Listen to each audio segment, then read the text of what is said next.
minutes. Ooh. All right. I got up and went to the gym this morning. And there's a cat sitting next to me, which is always horribly distracting, although he's leaving because Tom is knocking around in the kitchen, which is always more interesting than whatever I'm doing. Well, I shouldn't say that. Anything in the kitchen is more interesting than anything else in the house as far as Foster is concerned. All right. So we are doing epic poetry. We are doing the Voice Celestial. And before that, let's do the housekeeping. I'm just going to remind you that the Voice Celestial is epic poetry, science of mind poetry, metaphysical poetry. It's a culmination of what Ernest and Fenwicke sat down and tried to put everything that they learned into one poem. So far, it's been pretty interesting. Hope you're enjoying the ride. All right, housekeeping. We are Creative Life Spiritual Center. The website is creativelife.org. The constant contact email, info@creativelife.org. You get one email a week, tells you what's going on for the month and for the week and the month, and the hot links are hot, and nobody else will get your email. So, and then the social medias. We don't monetize them, but we do appreciate if you would like, subscribe, follow, share, comment, because it bumps us in the algorithms. We're not going to tell you what to believe, just simply give you tools on how. All right. That should be all of the housekeeping. Yes. Let's get on with this. Okay.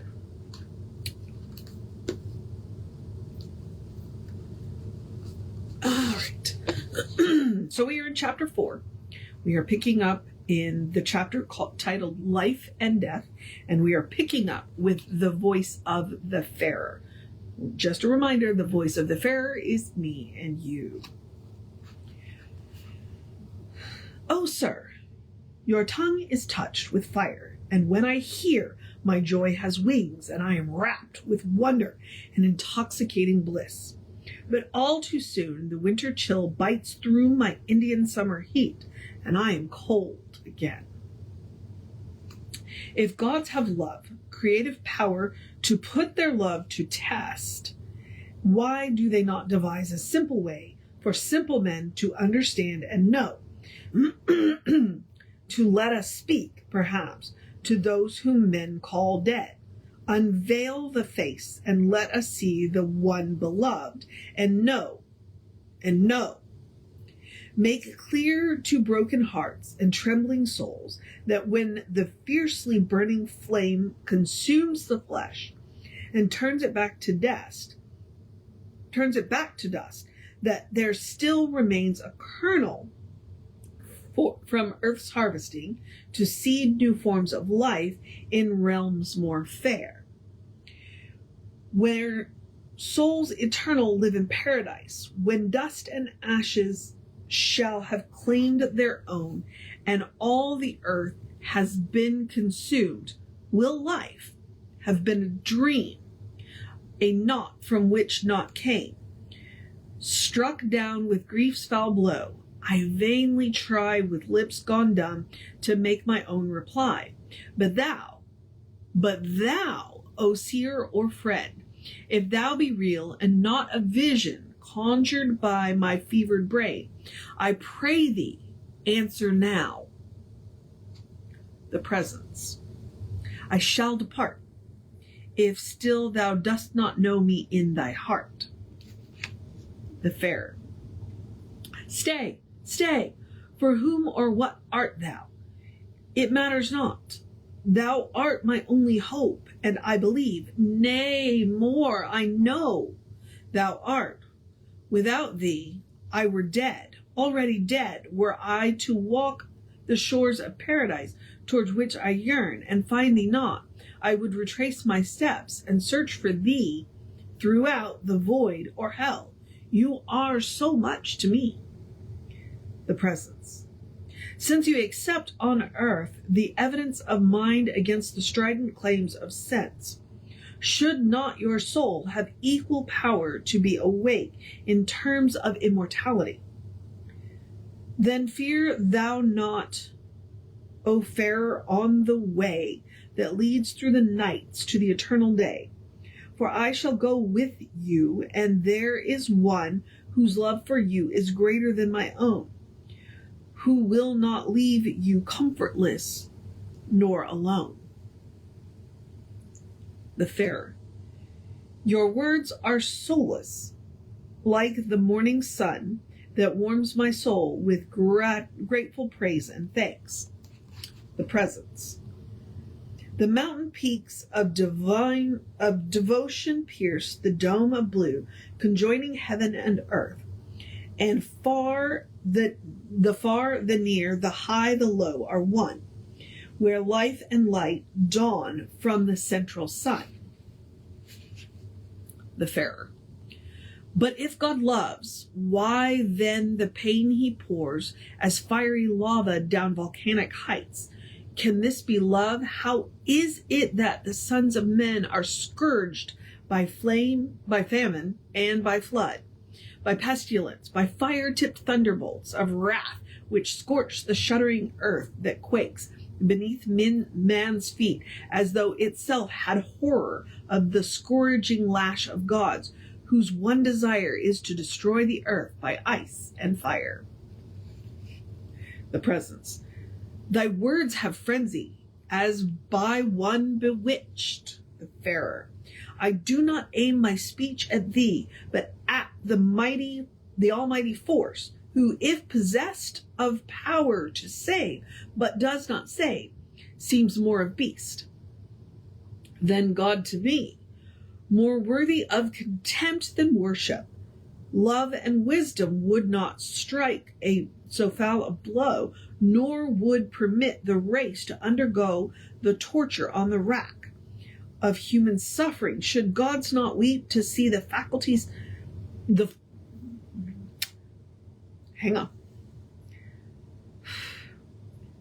Should gods not weep to see the faultless child laid low by foul disease, racked by the pain of festered wounds, and fed upon by inner forces, which, like vultures, keeping watch upon their prey with ravenous appetites, await the end, and hovering above the dying form, make haste to wrest the flesh from off the bone, while wind and rain and earth claim all the rest?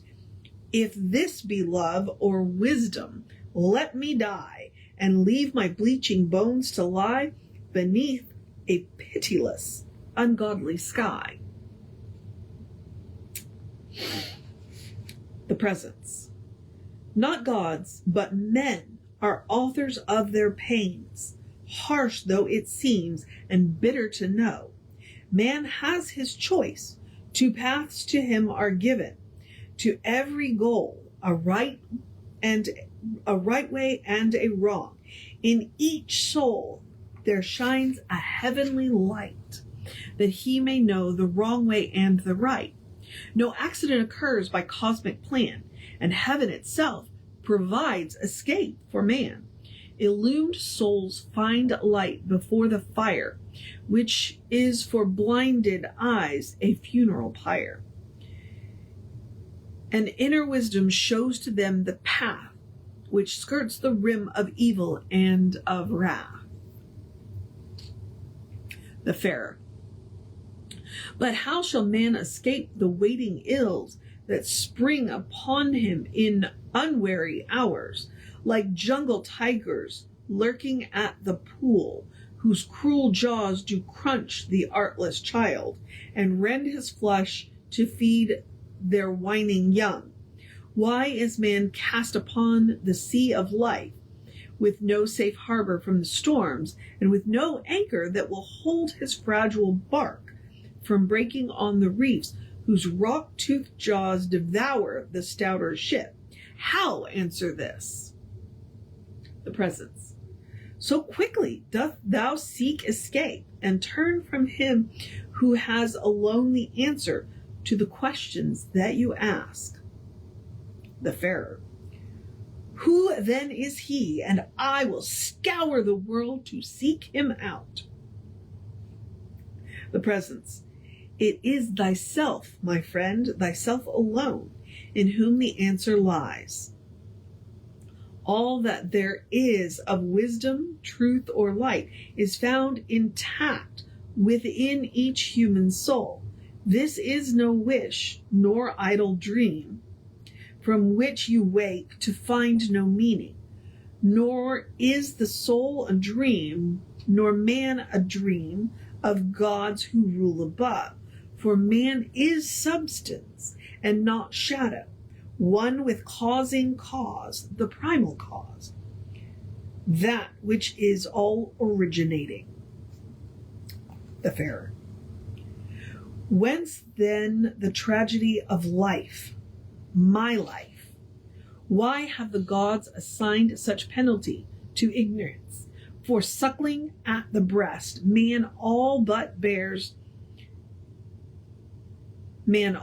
hears the curfew bell that tolls the passing of his soul into the vale beyond. If so he pass at all, to what? To where?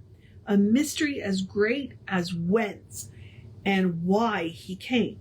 The road ahead is blind, as is the jungle path he left behind.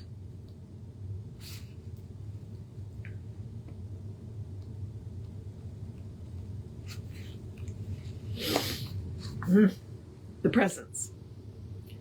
Man is not cast upon the sea of life by deity in mere caprice to sink, at length unmourned, unnoted, and alone in depths arcane. The sea is man's to sail, the stars are his to guide, the winds are his to drive his ship against the tide and storm, or run with bellied sails to ports afar. How glorious the great adventure of the free-born soul, where power to him is given to choose his port and steer to hell or heaven. The Farer. But there is pain that is not well deserved. The Presence. It is not pain imposed, and if there be a mystery, 'tis less a mystery to find it self-imposed than to conceive a God who visits pain on good and bad alike, and damns the very soul he loves. There is no recourse known against the gods, but suffering, when self-imposed, can be deposed. The captive sets the captive free. The Farer. If this be so, then must it also be that in every evil lies a hidden good, and man can take a profit out of pain. The Presence. The powers above await the heart reborn, but discipline and faith and love of him whose soul has been redeemed, not by their grace, but by an inner awakening to that which is. Such awakening rests not upon the gods, but on the self that knows at last that it is soul and cannot find release until the self with self has made its peace. The Farer. Is it then true that life but points to death and reconciliation with the gods?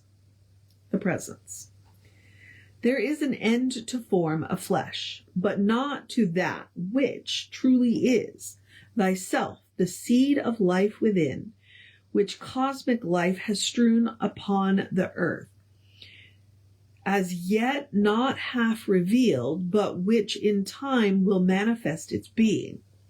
Like to a lotus seed that bursts in bud and lifts its face a glory to the sun, when morning light has pierced the fearsome dark. Celestial seeds are planted deep, so deep that man is unaware they had their source within the gardens of the gods, until the time has come to pluck the golden fruit that ripens when the harvest hour has struck. But all the while the higher power keeps guard, nor are men ever lost from sight by that heavenly one who knows and cares and loves. The cosmic mind can never fail, nor does it make mistakes. The end is sure, and he will bring the seed to fruit in ripened souls. Wayfarer. Am I, O friend, such seed? Can this be true, that I myself am that and what you have affirmed? And if there be such self or soul or God, why am I then half swallowed up in dust, and suffer need and feel the adder's sting of pain, and bear its venom in my veins? The presence.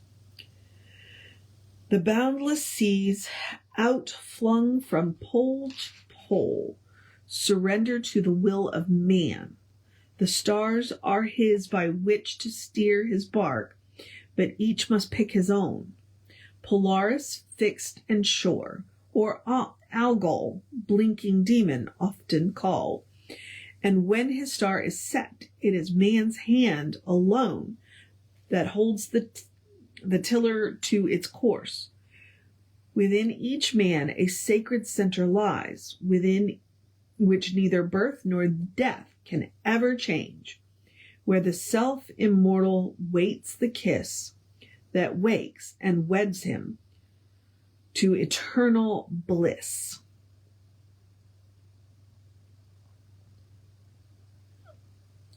The Farer. Do you in truth intend to tell me this? By freedom man is bound, and doubly bound, since he has power to choose and is not wise in choices made. Far better that his stars or gods should first ordain, then compel obedience to the law that, saved from hell and suffering on earth, he might secure a bliss that would eternally endure. From freedom such as this, I pray of thee, whatever powers may be, deliver me. How long, O life, how long the tragic trail o'er land and sea, where hopes grow dim, and when the shadows fall across the weary soul? The presence. Yet souls may sing in darkened solitude, and peace descend from lofty mountain heights, from which the waters fall unseen beneath obscuring clouds, which have the land, which lave the land and serve the soil and all the seeds of man, and then pass on to join the sea from which they came. But if we the Farer, but if we fail in trials of this life, shall we return to beat the load again? The presence. Each soul shall onward go, nor shall return, for there are worlds on worlds and seas on seas and range on range of mountain heights, and nebula that spiral up and out into infinity. Or slow or fast, the soul moves forward and needeth no return. The Farer. And yet some do say that the souls are young or new here on earth, and ancient souls return. What answer can you give? The presence. There is no call for souls to here return in order to fulfill the purposes of evolution. Infinity does not require repeat of birth on earth to thus economize on time or place for the unfoldment of a soul. Nor does the memory recall with surety events of other lives the soul once lived upon earth. Must it be dead to self that was for some score years? Essential self is awareness of the self, and of the same self that flows throughout eternity, nor can it be unconscious of itself. Soul is a stream of consciousness that flows out of the first awareness of itself through time into eternity. Man is himself eternity. Hence, he shall have memory of his identity. If then you fail recall of earthly lives, be not distressed. You cannot recall the negative.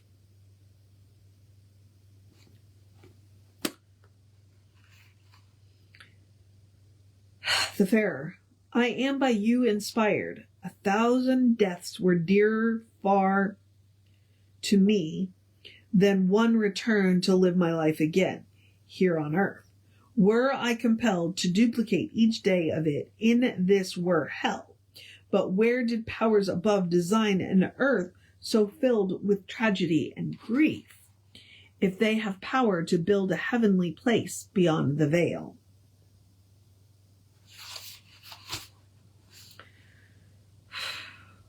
The Presence. Man is not man unless to him is given the power of choice, to keep or break the law of harmony, which, if he breaks him.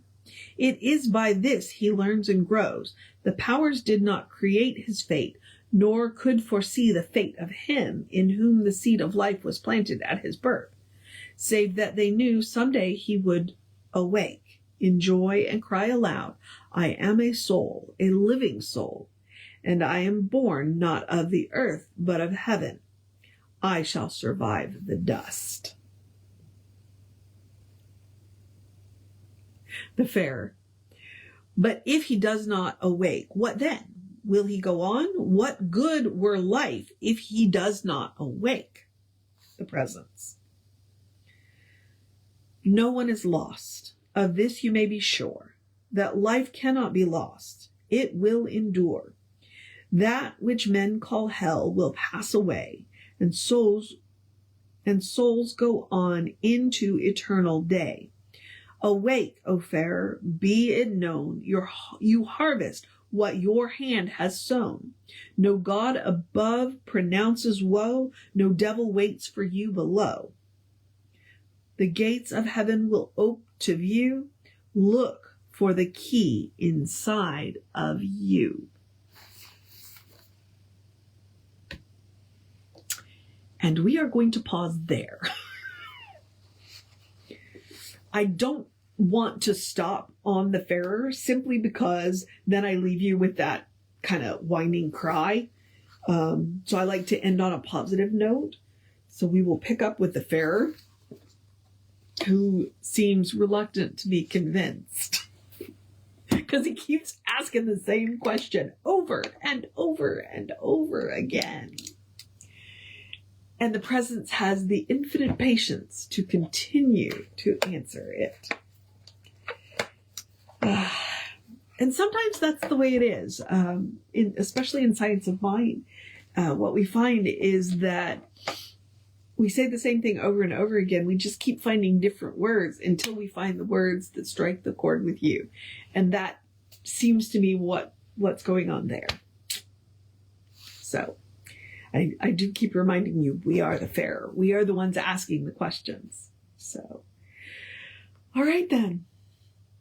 Now I'm going to encourage you to have a great day, wondrous day, a fantastic day, a magical day, an enchanted day, a wonderful day, an awesome day, an amazing day.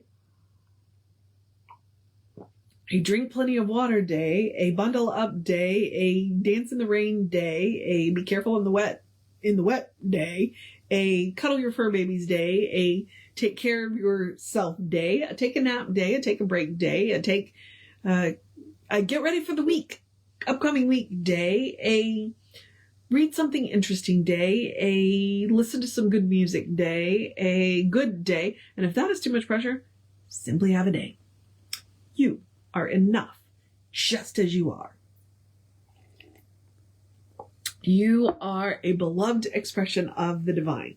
You are spirit in motion, God in action, a brilliant light, a divine spark, a beautiful masterpiece, and a work in progress at the same time, at your own pace. And as Reverend Jesse likes to call us, you are a godling. Explore the truth of your being. That is what we are doing in this epic poetry. We are exploring the truth of our being. We are exploring the truth. So, get to know who the divine knows you to be, because the divine knows you to be good. It's all the divine knows. And from there, Anything is possible. All right, beloveds. So we'll pick this up with the fair tomorrow. But Reverend David will be on around 5 p.m. with you. I'll be back with you around 9:15 tomorrow. But before that, we will have an amazing service because we are wrapping up the series inspired by the Inner Healing Service. So either scroll up a video, join us in person or live. I forgot to turn that off again. Just realized that I had my exercise thing going.